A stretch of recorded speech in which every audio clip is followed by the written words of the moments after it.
The idea of niche marketing is brought up in your first sales training in this business. It's interesting though, because I find most advisors don't have a clear niche marketing strategy. They just kind of go on a whim and assume that if they have a niche, it'll just kind of fall in their lap.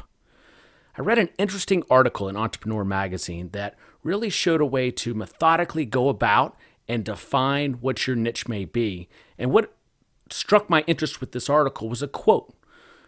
The author, Linda Falkenstein, author of Nichecraft, said many people talk about finding a niche as if it were something under a rock or at the end of the rainbow, ready-made, and that's nonsense. And I couldn't agree with her more. So here are the steps that she recommends to starting to find a niche that will actually fit your business objectives. The first is to make a wish list. So figure out who you want to do business with and be specific. It's not enough to just say you want to market to doctors or your niche is dentists.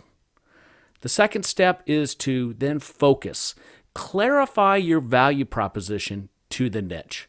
Now, for this audience, it's clearly going to be comprehensive wealth management for most financial advisors. The third step involves the platinum rule. Do unto others as they would do unto themselves. Use that lens to describe your customer's worldview. What would they want? Identify their needs.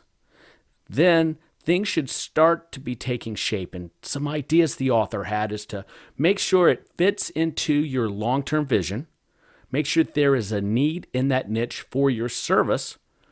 Make sure whatever track you're taking that it is carefully planned, and understand that it can evolve over time. Then evaluate all the ideas you've come up with for niches and narrow it down to what makes the most sense. And then test.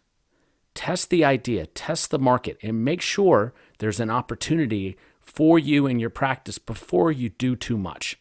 And then once you identify your niche, you got to get after it. Come up with a methodical plan for marketing inside that niche. Here are a list of ideas that I've accumulated over the years. Nothing new under the sun. You can look at industry niches, professional niches, companies, geographic, clubs or associations, or hobbies. Based on my experience, I find the most successful niche marketers find them in their hobbies.